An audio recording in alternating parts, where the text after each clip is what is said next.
1, 2, 1, 2.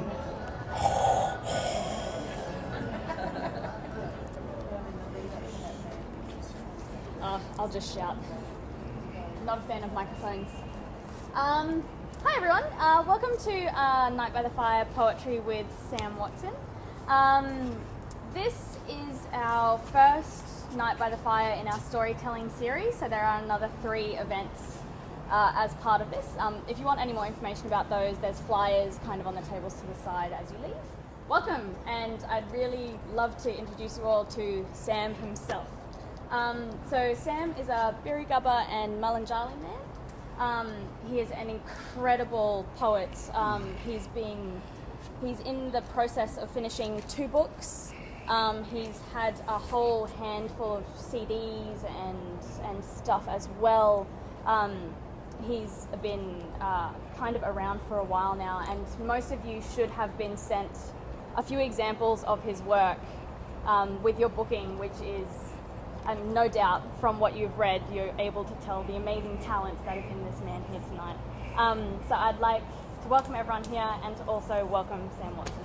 Thank you, Laura. Thank you very much. Is everyone hearing me okay? Use the mic. Well, thank you very much. And wonderful introduction, Laura. And look, yeah, I can't say thank you enough for coming out tonight. After 22 years of doing this, I'm still nervous as. So if I stutter, if I pause, I'm sorry about that. It's been a while since I've done a reading down here at Kirrildarg, and it's been a while since I've done a reading in Brisbane.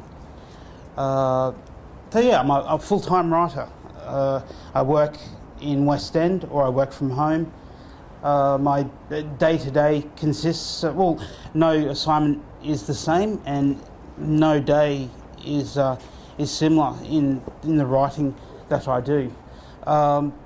I'll just begin by reading a few pieces, and please feel free to ask any questions or comment. Thank you. White stucco dreaming. Sprinkled in the happy dark of my mind is early childhood and black humour. White stucco dreaming and a black Labrador.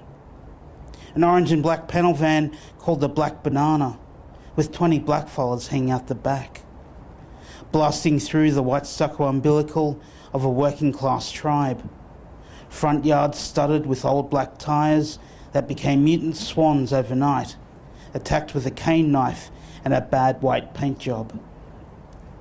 White stucco dreaming and snakes that morphed into nylon hoses are the terror of Mum's scorn. Snakes whose cool venom we sprayed onto the white stucco, temporarily blushing it pink. Amid an atmosphere of Saturday morning grass cuttings and the flirtatious melodies of ice cream trucks that echoed through little black minds and sent the Labrador insane. Chocolate handprints like Dreamtime fraud laid across white stucco, and mud cakes on the camp stove that just made Dad see black. No tree was safe from treehouse sprawl, and the police cars that crawled up and down the back streets, peering into our white stucco cocoon, wishing they were with us. Thank you. White stucco dreaming is the childhood playground where I grew up in Mount Gravatt.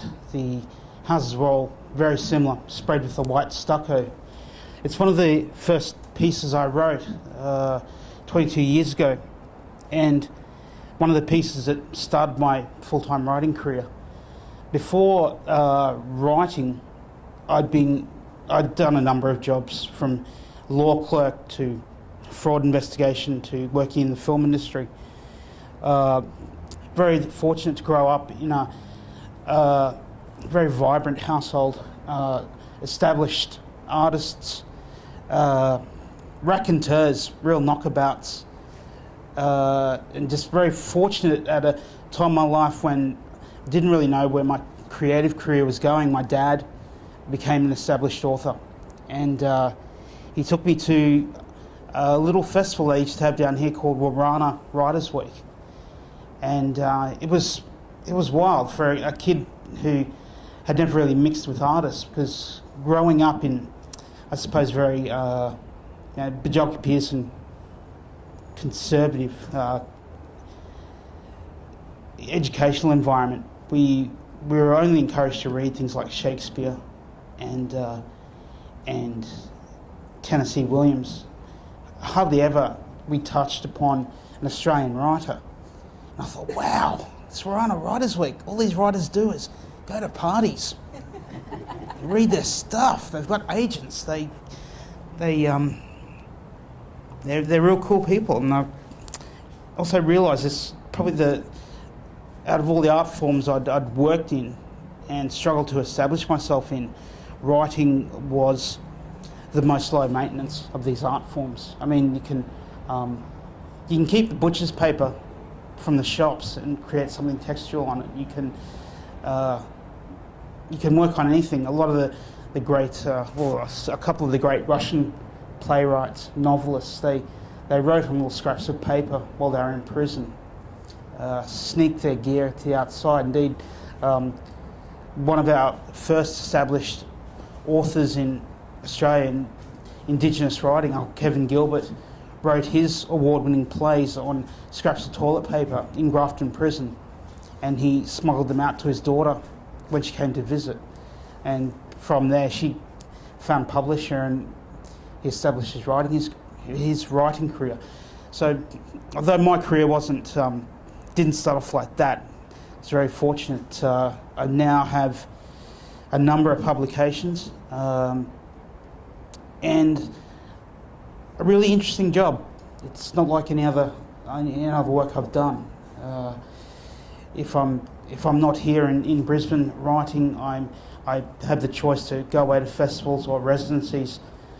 This year's about to become quite busy with a residency in Colombia later on in the year. I mean, writing's a dangerous game, but I've never done anything like Colombia, so I'm looking forward to that. I'm going right into the biggest poetry festival in the world.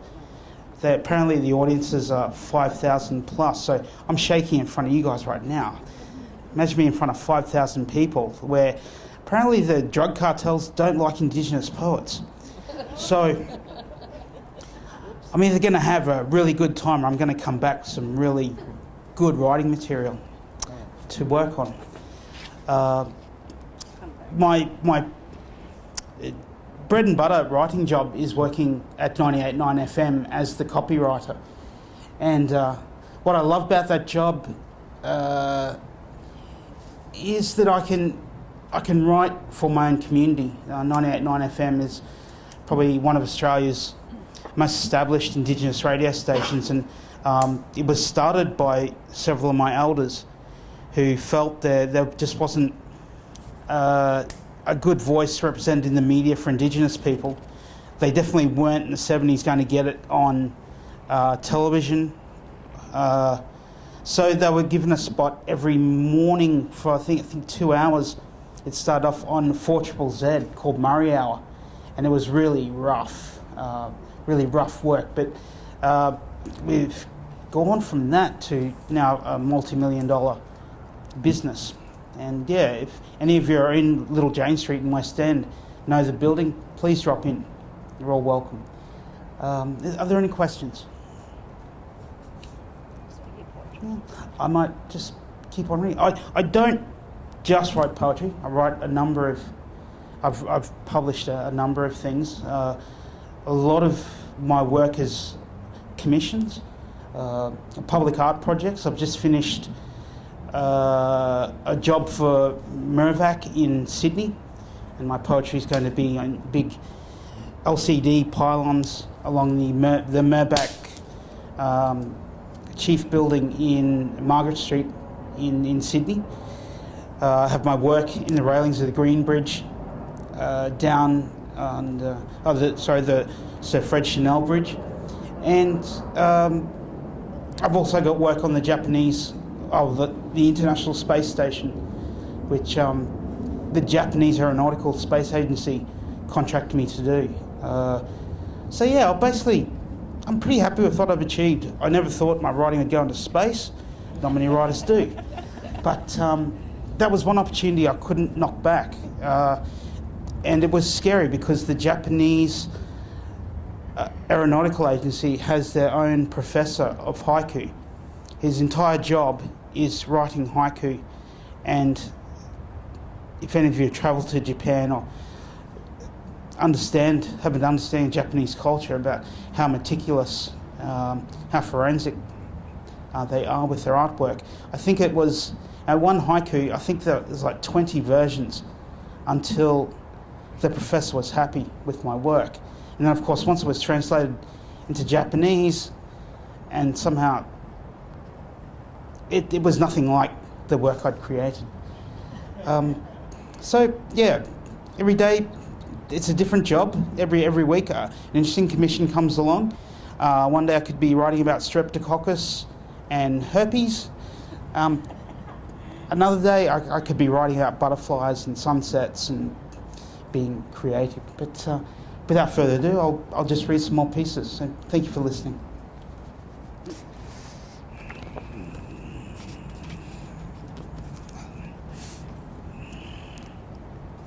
The Crooked Man. My dad straightened out the crooked man in the old laundry shed. Above the fishing gear and jars of nuts and bolts, where on a rack their naked, twisted forms did hang from the neck. Body hair like pine needles, restrained by welded G-clamps and steel-trap teeth. Hydraulic arms and pulleys, and a shiny drip tray on the floor to catch the expelled blackened hate. Sometimes 8, sometimes 10. The crooked men with faces like prunes, tattoos and scars, and tongues that could no longer work, but engulfed by obscenities as they leaked night and day in that old laundry shed. And they were not grateful or ungrateful, the crooked men, nor were they in debt to my father and his amazing rack. In these days when the hate would trickle through my backyard haven, drowning the smells of Saturday afternoon and freshly cut grass and the yap of the Labrador, and innocence lost to the crooked men. Once again, I'm very influenced by childhood images, things I've kept from childhood. And as I said, starting out in my talk, writing is such a great low-maintenance art form. You just need a good pencil and a good piece of paper. And indeed, years ago I was going out with a young lady who hated McDonald's. So I used to buy a cheeseburger once a week and write a love poem, not sign it, send it to her. She's like, Samuel, I think I've got a stalker. I'm like, no, baby, no. But, yeah, that was fun. And I owned up to it, of course. And I didn't do too well my first 2 weeks at university. I didn't like what I was being asked to do, so I ended up leaving, and I just became a prolific reader. Was never very good at sports as a kid, and I suddenly reached a point one day at school where I thought a teacher was picking on me, but he would keep me in because I'm also a prolific daydreamer. He made me keep a journal, and it was those few journal entries that developed this huge book. It was very Mad Max-esque. I come from the mind of a 12-year-old, post-apocalyptic, and he entered it in a state writing competition. And once again, this was just almost at the end of the Bajolka Pearson era. So the writing competition, the story had to be set in Queensland. And of course mine was a post-apocalyptic Queensland, but had to talk about the glory of Queensland, the beauty of Queensland. But my teacher said, no, enter it. And the panel, of course, said it was the worst writing they'd ever encountered. And also the fact that when I did get into uni, one of my lecturers felt my writing was probably the worst she'd ever seen, and maybe I should try something else. ironic thing is now I'm published by the University of Queensland Press, and now and then I'm a guest lecturer there in English. So there's more than one way to skin a cat and become a writer. And yes, it can be a struggle, but there's more than one way through the front door. Years ago, I remember a film called Smoking Aces came out, a Hollywood film, an action film. The director wanted to be a comic book, wanted to create comic books, but he went to Marvel, he went to DC, he went to all the big comic houses in New York, and they just told him, yeah, your artwork's terrible. We're overstocked with great artists, so maybe self-publish.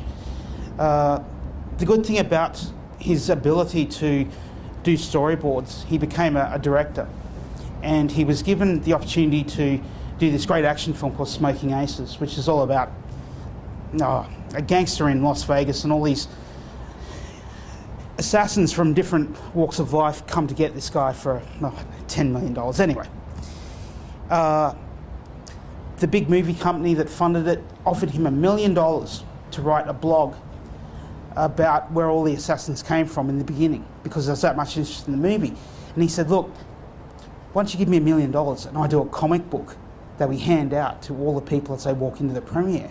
And they said, yeah, that's even better than a blog. So he's like, I had to become a multi-million-dollar filmmaker to realise my dream of becoming a comic book writer. And I suppose that was a very inspiring story for me, because now I've yearned to study at university, and of course they won't touch me. And I've sort of missed that part of my life. So yeah, they say there's a book in all of us, and I believe that's true. But there's more than one way to get that book out. And yeah, are there any questions so far? Can you tell us a little bit about your childhood and what that Yes. influences? Okay.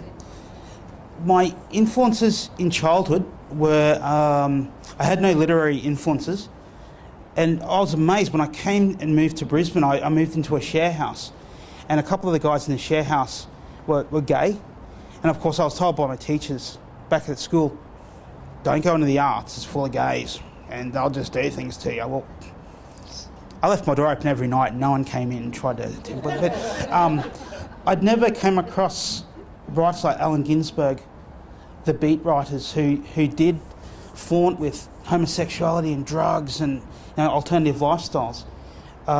We were never taught about that in school. And although growing up in a house with very politically active parents, one of the first books I read was the autobiography of Malcolm X, which got me into a bit of trouble, especially at redneck pubs, because I'd start quoting Malcolm X once someone pushed me around, and then bang, and yeah, 2 hits, me getting hit and he hitting the floor. But the Merry Melodies cartoons were a great influence as a child. Bionic Man, Gilligan's Island, because it still had that revolving, like, how do they keep the story going for 10 seasons? The writers must have been brilliant. And Gary Larson, The Far Side, which I still read, and I'll still tell people at writers' festivals when I'm sharing a podium with very well-to-do writers, and they talk about Camus and the French. And I'm like, Gary Larson, Marvel Comics, Wolverine. That's as much. Although now I am loving. I mean, writing. It seems as I get older, I get more boring. I'm a poor lady. I never go out. I'm just more comfortable reading books, reading Jack Kerouac's on the road. I've got a dog-eared copy that's come with me all around the world. It's like good luck charm. Every time I'm stuck in an airport, I pull out On the Road, and I must read it again once a fortnight. It was a great influence on my life. Going back to my childhood, the white stucco dreaming, my dad with the crooked man. My dad didn't torture people in the backyard shed, but the way I can easily metaphorically weave images, excuse me. I remember as a child, my dad being a legal aid, court-appointed solicitor. Homeless people would come to our house and they would stay and have a feed, and they'd talk to Dad about their legal problems. And I can remember Mum saying, "Oh, they're not here to stay, they're just here to straighten out." And they would quite often have a shower at our place, have some food and get straightened out. So when I was ready to start my writing, I had within my journals images of Dad straightening out the crooked men.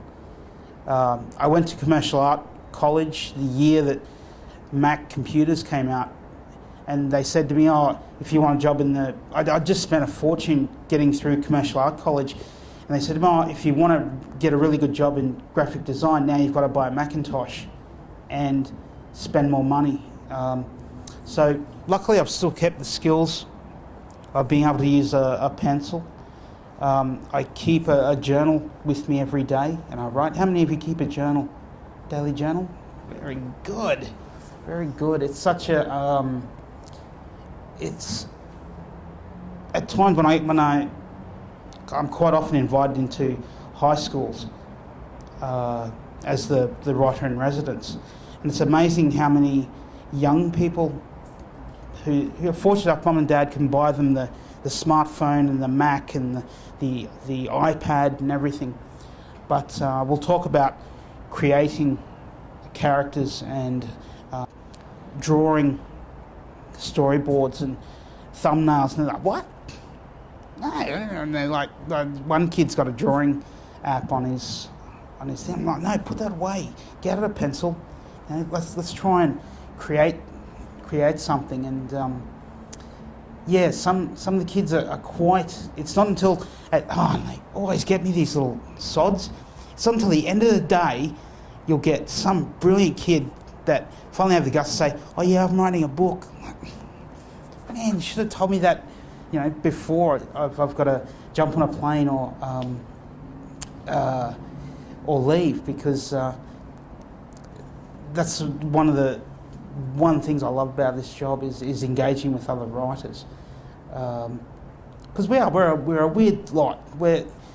David Attenborough should just do a documentary on us and all our weird little ways.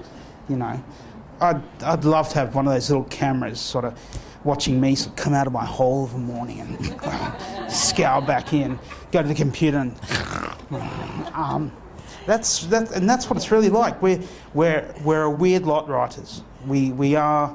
Well, I suppose I'm being stereotypical. I'm just trying to be funny, but we do some funny things. I had a friend who admitted to me years ago that she wrote for a men's magazine. That was one of her bread and butter jobs, doing like a doctor's forum. And she'd come up, "Oh, g'day, my name's Bob. I was in King's Cross the other night and I got something, and should I tell my wife?" And then she'd be the doctor then, "Bob, it's blah, blah." And she was making good money from that. I had another friend who was a technical writer, and he would quite often get frustrated when he'd hear about what I was up to and say, "Do you know what I wrote this week, Watson?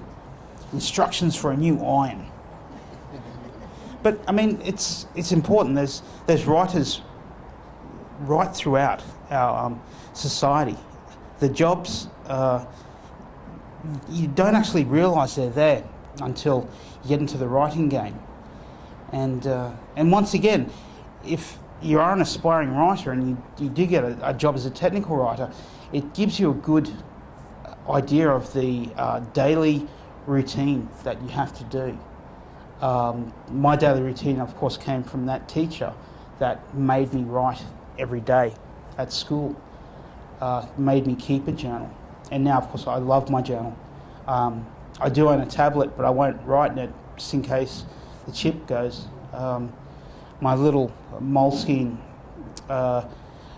journals that I buy from Avid Reader, my constant companions. For a time, I worked in the state government when we had a really wonderful arts minister called Matt Foley. He's an old friend of my dad's, and I was speech writing for him, and it was amazing. He'd always write his own speeches, but I'd still have to write a speech and do the brief. And of course, if Uncle Matt was out of town and someone was speaking in his place, I'd write the speech for it. And of course, they'd make out that they wrote the speech. And one day, a member for up on the Sunshine Coast, I was told by my boss maybe I should go down to the function and make sure he delivers the speech okay. And I'm like, yeah, okay.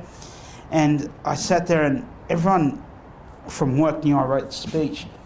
And this guy started out saying, oh, geez, Matt Foley's a clown.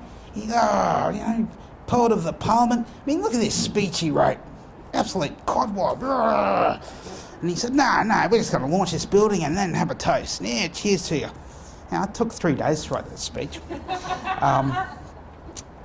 So, yeah, look, there's some days diamonds, some days stones with writing. One week the money can be good, one week it can be lean or absolutely nil-existent. Especially changes of governments when the federal government, new federal government got in last year. I knew that minute I'd lost my contracts in my writing game, and I did. There was just no more work.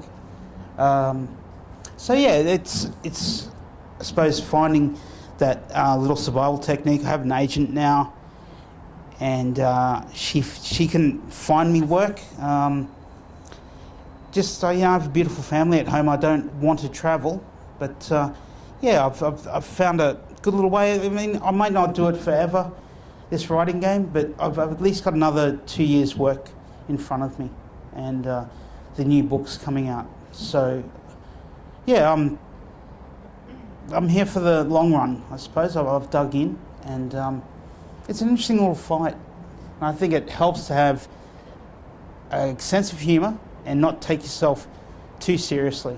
And I always like to be available for people who do want to meet me at writers' festivals. And one of my rules is the customer is always right. So at a poetry reading, I won't get up and read you 5 love poems that go for half an hour about my last fatal love affair. That ended in, I believe if people come out, they need to be entertained. So I'll stop speaking now, and this is my entertaining. And if anyone would like to ask any more questions about these pieces of writing, please feel free to ask.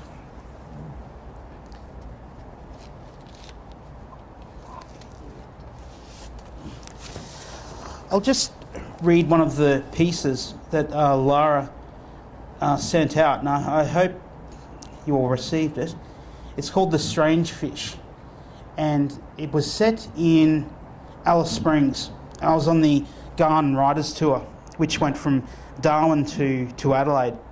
And if you think, I believe writers, they're a pretty odd lot. Imagine getting 10 writers into one train carriage with a bar and just all these tourists who have never been to Australia before are just, they've seen an emu and they've seen kangaroos and they're like, wow, they've seen camels in the desert, and suddenly these poets, writers, come out of the bar and just approach them. The Strange Fish. An abandoned school of silver shapes, partially embedded in the sandy skin of the Todd River. These strange fish seem to have perished in a pack, almost lemming-esque, when the river disappeared into the dreaming of evaporation. Back in the city, we know these strange fish by ermine zoological nomenclature. Gunius bagus, vessels of cheap wine. The most distinguishing feature, a white bulbous plastic eye like a cyclops. But here on the Todd, these eyes are permanently fixed on the desert sun, eyes that once held magic, eyes that were once the gateways of inebriated souls, and now their souls are bled too. Shiny bodies awaiting fossilization, suspended in animation. A sad reflection of a past tide, caught in the immortal sands of this winding, broken hourglass. So my strange fish, the hotel where I was staying was joined to the main centre of Alice Springs by a bridge. And of course I wondered why the bridge was there, because the Todd River's dry most of the year. It's when it is full, when there is a flood, it really fills up. But the homeless people in Alice Springs live under the bridge, and I was supposed to meet up with a writer. I said, look, the only real landmark I know outside the hotel is this bridge. And that's the thing of having a journal with me. While I was waiting for this writer to meet me, I looked down, and around the pylon was maybe at least 50 empty wine bags that had been all washed in amongst the sand. So they're obviously caught during a tidal flow. And they did. They looked like fish to me. I immediately got down the images in my journal. And then sometimes I'm glad I don't have, back when I was really enjoying writing, when writing wasn't a full-time job, I'm glad I didn't have anything like an iPhone or a digital camera with me, because I think sometimes you can get the best out of your writing by your use of language, and of course just making that language evolve on your paper. I do a technique I call drop sheeting, which is like the sheets you put down when you're painting a house, and I throw all my concepts down to that, and they form hopefully some sort of textual image.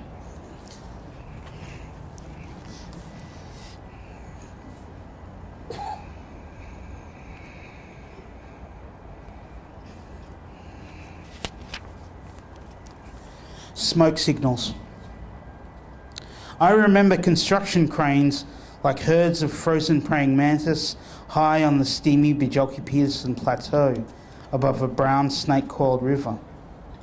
It was from this view at the age of 4 that I learnt to read the columns of Brisbane City, and from this view I came to recognise the segregation of smoke. Black smoke darkened the blue-collar suburbs, covering the workers in burnt rubber cologne. Black smoke was saved for industrial accidents, when a lower-income family had their fibro-lined house smothered in winter flames. But white smoke plumed from Chez Nouveau white-collar fireplaces. White smoke belonged to European engines with a smooth choke. White smoke stayed behind the construction cranes, where I imagined a life that would never depreciate. A place where children went scared of the dark. Beyond the white smoke was where I thought I would discover the lucky country. High-rises dictate. A crow punctuates the sky. Clouds await error.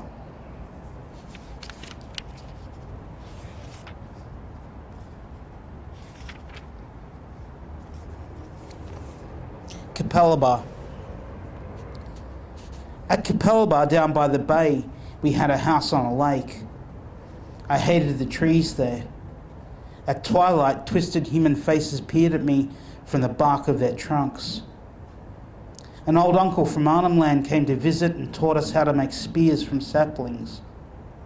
He passed on the riddles of fire, that the peak of the flame hardened the spearheads the best, and that the ghosts of time were all around us. Weeks after he left, a blaze engulfed the bush.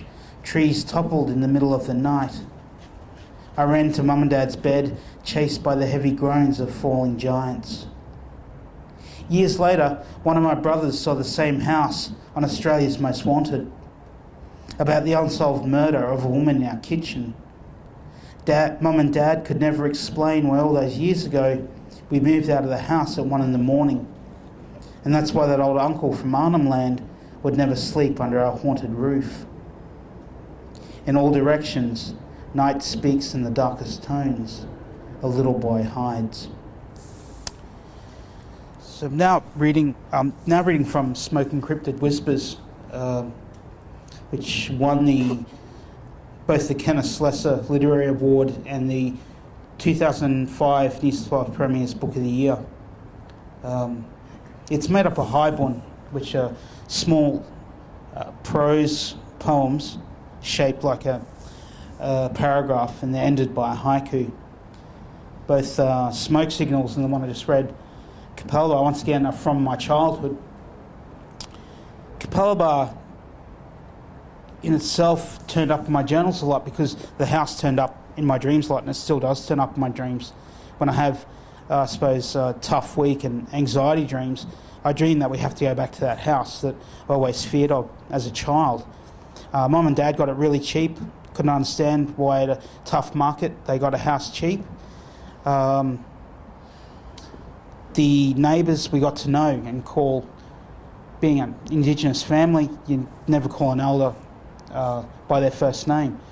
So these two older people were expats from Britain. They didn't have many family out here, so they loved it when me and my siblings said, "Hey, Uncle Ray, Johnny Marion," they loved it.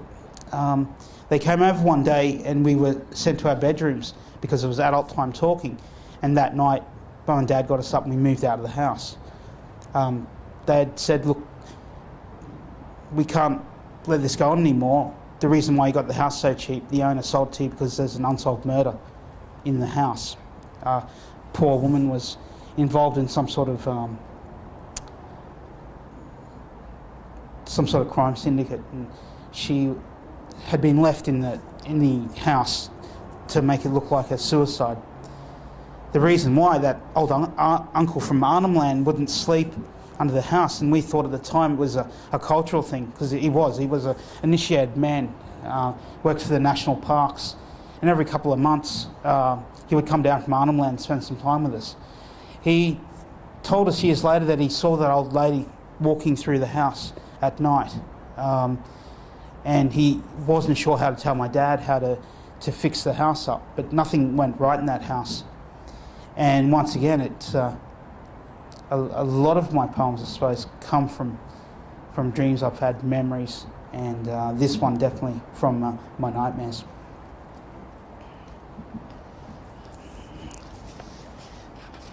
Is it still there, that house? It is. It's well known.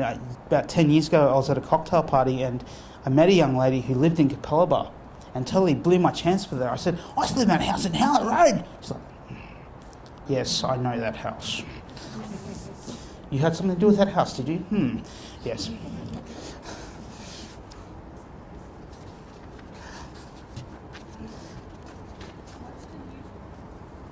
Sorry? The new book? The new book. It's currently, it's called Love Poems and Death Threats. It's my largest collection to date. It's 10 years of work that's been commissioned. It's with University of Queensland Press. It'll be out in June. Most of the poetry is written in first person. The reason why I call it Love Poems and Death Threats is because I see that as the duality of human nature. The fact we live seeing beautiful things, but in the same breath we could, many people can smite and be smitten in the same breath. I think it's one sad thing about human nature. I said to myself years ago I'd never put butterflies into poems because it's too English, it's too la la la la. But it didn't occur to me until I sat down with a really obscure little book I found in a garage sale about the life cycle of butterflies, and I remembered learning about butterflies in school, the fact that one of the most beautiful about creatures, it is born with a certain mortality. Some may last a day, some may only last a couple of weeks, but some of us are lucky enough to see the beauty of that creature. And of course, there are in love poems and death threats. There are love poems, but there are also the death threats. The crazy things which have happened to me. Oh, sorry. Coming out. Trying to find it. No. This one's called Bombing Out. It's one of my first readings in West End at the West End Library. I was the third poet that week to receive a death threat.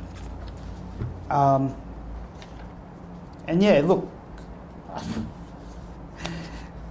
we can be pretty competitive, us writers, but this person obviously going a bit far. I turned up to the poetry reading, and there was two paddy wagons there, which is not uncommon in West End. There were two police at the door, there was a dog, and there was a bomb squad. And they said, "Oh, are you the poet?" Yes, someone rang half an hour ago and said if you went on tonight, they were going to blow up the West End Library. So it was the strangest reading I've ever done, that I'd be escorted to the podium by two cops and a German Shepherd bombing out. It was standing room only in the West End Library, poetry punters and a Queensland police bomb squad. I was the third poet in a week to receive a death threat. At least someone seemed to be reading our work rather than simply ignoring it. The vibe even helped my reading, and untapped energy surfaced, the likes I had never felt before. I even sold a book to a brunette cop who stayed around. Not bad for an emerging poet who needed a sympathetic audience, free publicity and a buzz to carry me through the hour without the chance of bombing out. And that's just, I suppose, a typical threat in the life of being a writer. Another threat is the fact if you don't go out and look for work, it's not going to come to you.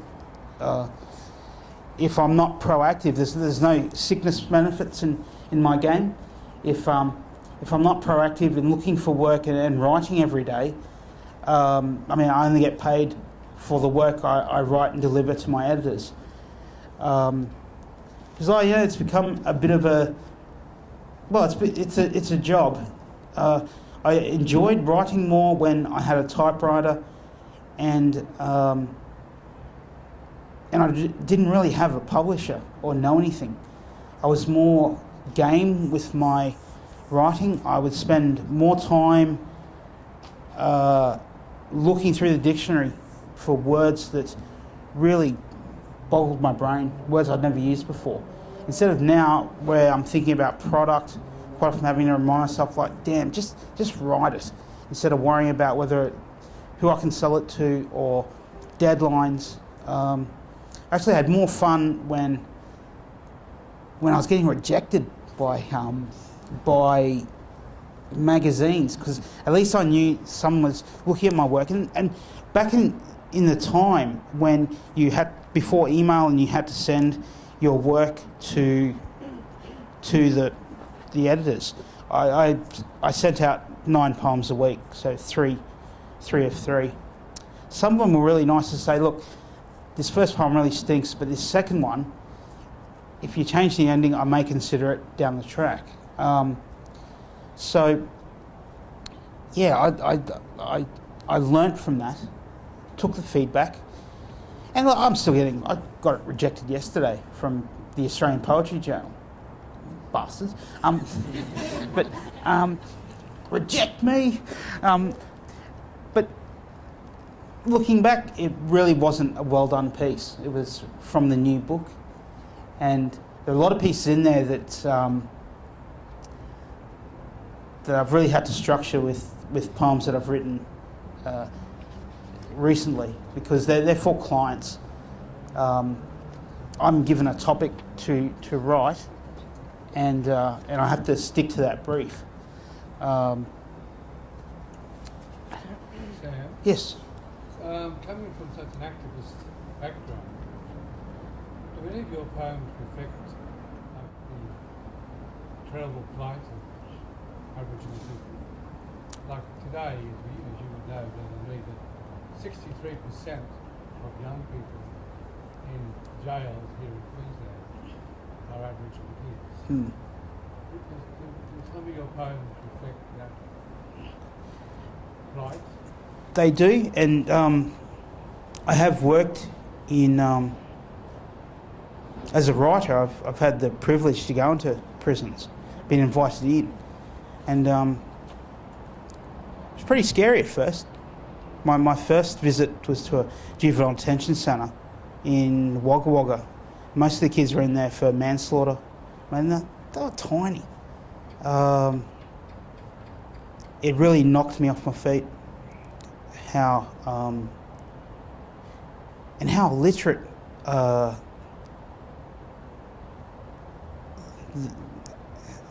people go in to prison. I mean, most of them, they'll tell you straight up they're not angels, but they'll leave just as illiterate. The system just really fails. But anyway, look, I do have some pieces that reflect, I suppose, Australia today. And look, I'll just grab one now.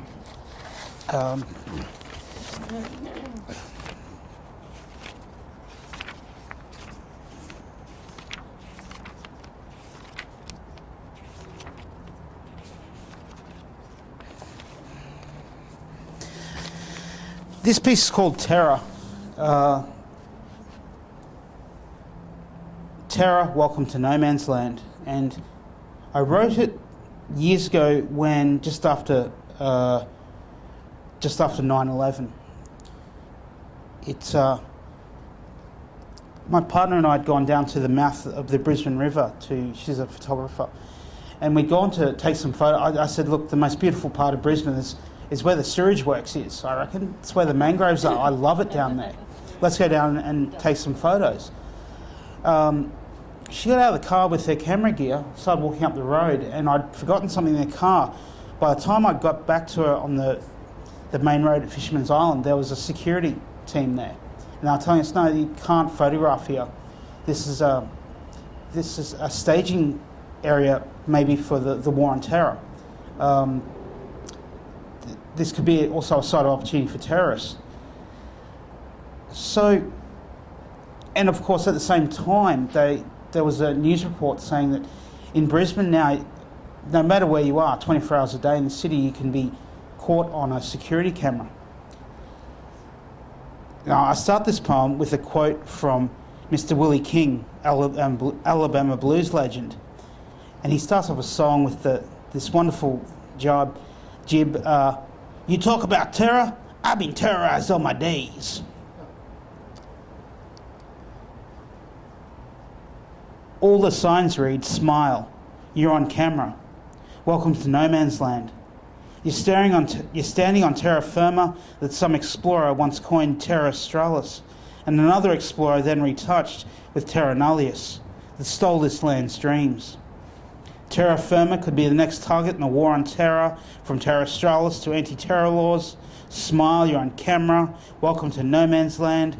Terra australis with its terra firma deemed terra nullius, embroiled into the war on terror, and everyone is governed by anti-terror laws. Smile, you're on camera, welcome to no man's land. Population under observation, you gotta love a sunburnt country with a dry, split personality. Terra australis under terra nullius, right where you're standing on terra firma with its beauty and its terror, terror, terror. Welcome to no man's land.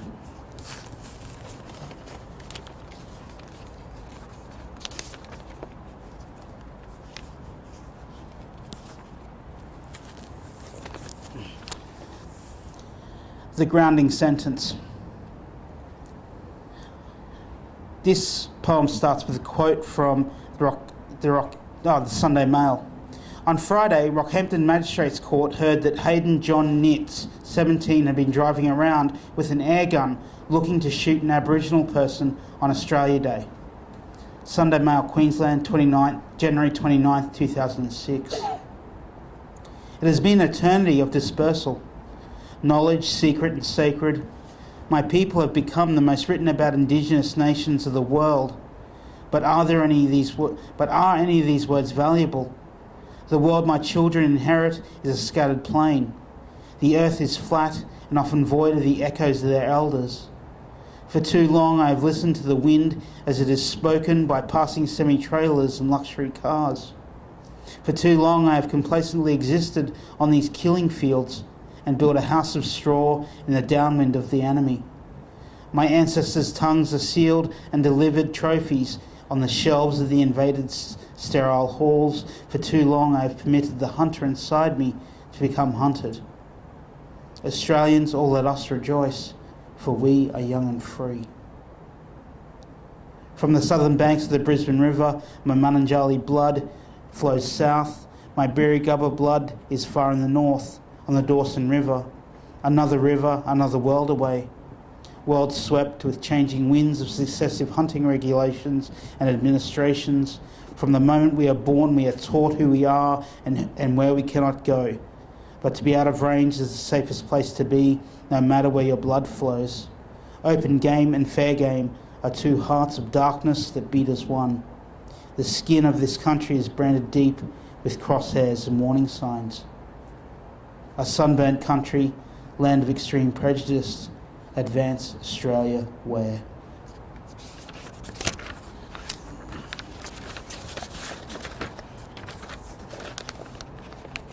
I have morbidly hunted for trophies of my own and fallen into the snares of what the invader prides most of all, and that is the ability to turn blood against blood. There is nothing noble about becoming a savage in the despair of your own people. I am the most ignorant savage of them all. I cannot interpret the words of my dreaming. I cannot fly straight, a reluctant boomerang, my grounding sentence. So, sorry, I don't know whether that answers your question. Not so much in my poetry, but in my daily writing. At 98.9 FM, we run a show called Smashing the Myths, where I do use a lot of that statistical information to bring down the myths about Indigenous culture that is perpetuated. Yes, there are a lot of my people in jail, but when I was a fraud investigator for 3 years in the Commonwealth, I never investigated one Indigenous person. It was a so-called ripping off the government. Most of the people we investigated were very well-established people. And I think you'll find statistically it's a lot of transient people and poor people who are picked on, seen as bludgers of the system, but it's the established ones that can actually stay in one spot and rip the government off. Anyway, sorry, I've gone off. How are we going for time? I think you have time for a few more questions and then we'll have to wrap up. Okay. So, any more questions? Please pick my mind. What there is left of it. Maybe. Sorry, Sam, you talked about growing up under Joe and how it was a very culturally militant period. You obviously had a very active political. Do you think that politics is like poetry, it's language of words and ideas? Do you think there was a substitute for perhaps a literary writer that are more, that a European poet might have had? Yeah, good question. I don't think you really need a great political awareness to write poetry. What helped me as a child was a lot of like Saturday afternoon barbecues at home, and people coming around from the Unions and the Labor Party, the real old left, and just hearing these guys talk rap way into the night, it helped me develop a sort of an open personality to be able to speak. As I said, I'm still nervous when I do these things after 20 years, but now and then I look back on those times when I used to hear Dad at rallies, hear uncles and aunties getting up and talking, and it has helped in my delivery, with my writing.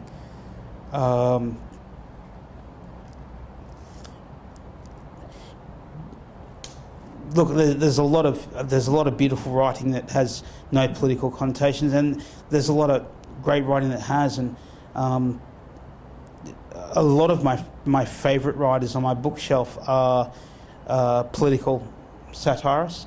I got the opportunity to work with John Clark not long ago, and he's probably one of the best political satirists we have in Australia.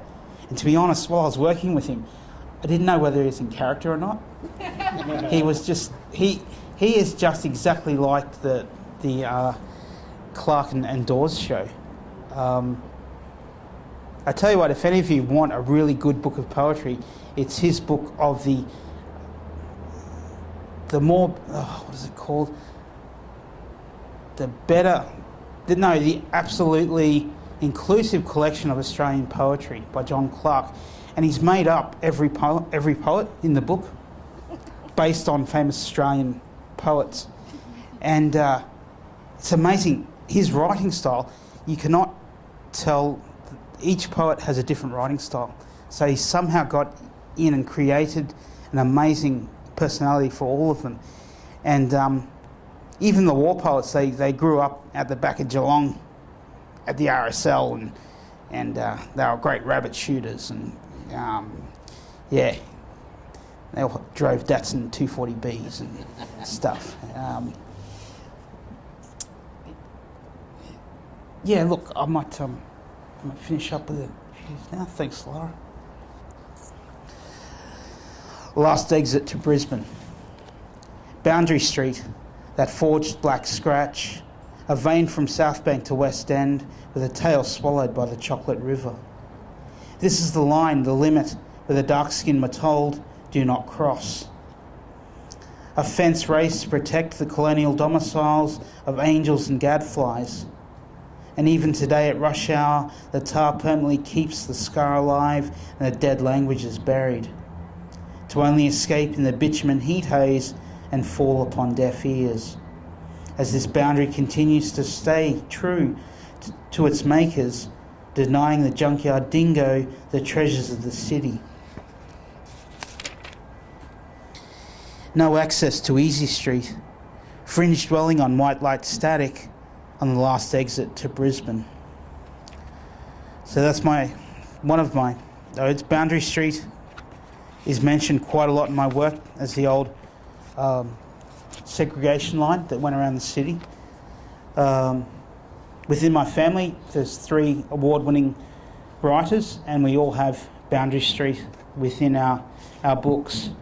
In fact, my sister, who won the Premier's Award, her book's called Boundary Street. It was so funny when she accepted the award from the Queensland Premier. Not sure whether the Queensland Premier had read it or not, because in her book the Queensland Premier is an absolute bastard. Anyway, thank you very much. You've all been a wonderful audience. Tonight I'm going to finish with one of my favourite pieces, which was written in my little unit on the Brisbane River back in the day. Revolver. From my balcony I can read a strong poem that the moon has pasted on the river. Everything is quiet. Now and then a wave breaks the message, temporarily changing the font from bold to italics. The moon in its crescent appearance is the precision blade of a Shaolin warrior. I'm concerned that if I gaze too long, I may carelessly jag my retinas on its razor points, pierced globes adding vitreous humour into this serious stretch of river. A mullet leaps from the water and deconstructs the moon's message. It is now the sound of one silver hand clapping. Above, an anonymous comet breaches the sky a small eternity, but shooting stars don't have the recoil of a poem, executed in the lull of moon fire. Oval mirror lights, seduction on night water, flagrant moon kisses. Thank you all very much for listening.